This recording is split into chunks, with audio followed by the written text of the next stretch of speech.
Guys, good morning no. Ito tayo magcha-charge tayo ng ating BYD gamit ating photobag dito. Meron lang akong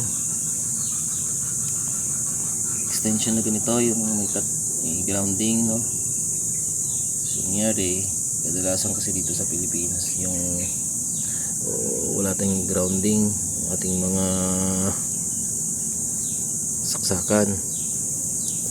So kadalasan yan terminated yung isang ito, tatlo kasi wire pagka tatlo wire pagka ganito ang saksakan yan. Yung BYD natin guys, tatlo yan. Kung titignan nyo sa akin, nagcha-charge yan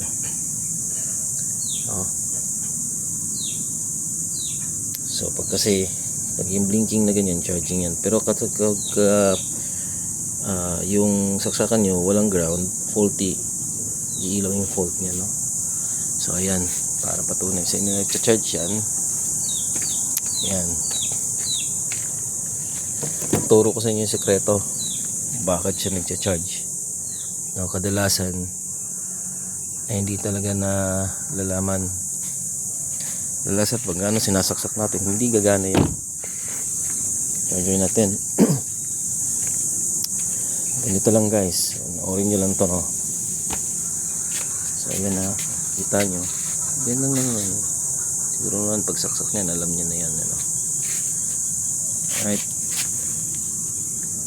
so ayan o. Ang sekreto nito, dahil nga ito ay tatluhan,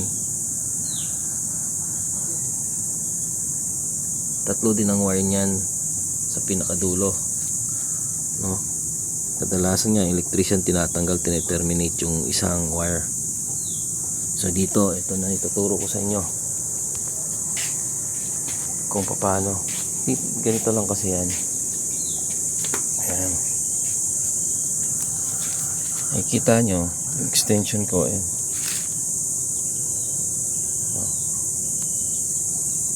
pagdating dito, dalawa na lang yung lumabas, dalawa sa saksakan no, dalawang wire, tatlo kasi yan. Ang original talaga niyan white, black, tsaka green. Ibig sabihin yung green grounding. Ngayon, para magkaroon ka ng ground, ibig sabihin ground diba? Pwedeng sa lupa, conductor, pwede rin sa mga bakal.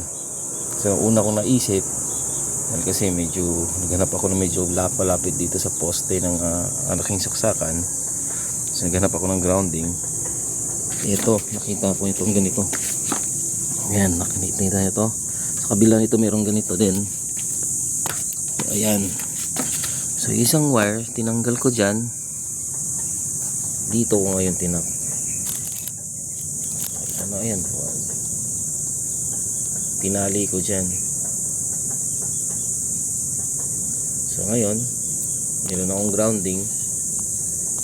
Gumagana na siya. Ganun lang guys. Kung wala namang ganyan, yung isang wire na yan, hanap lang kayo ng lupa, kunyari ganun, hilahin nyo dun hanggang sa lupa, tusok nyo sa lupa, pwede rin yan. O di kaya may bakal kang makita, itali mo lang sa bakal, pwede na yan. Sana nakatulong itong ating natin guys, tutorial ng konti no. Ito sa akin mabilisan, wala kasi kung dalang extension na talagang gawa na siya na merong clamp ba. Kadalasan kasi kung gusto mo talaga, dapat mag-ready ka ng ng charge ng extension na 3 wires. Yung isa lagyan nyo na ng crocodile clamp para in case kung saan kayo mapunta, dala-dala nyo yun, ika-clamp nyo lang sa mga katulad nito. Yan, kasi ito yung bakal na yun, naka-ground yan hanggang sa dun sa ilalim ng lupa yan. Okay, ibig sabihin ng ground kasi lupa, di ba? Pag tinusok mo dyan sa lupa, ayan na. Kaya yun, kaya sa akin gumana dahil kasi nga ayan o. Ulitin natin yung dalawa dyan nakasaksak. Yung pangatlo kong wire na galing yan doon sa may female plug, sa female outlet. Ayun yung isa.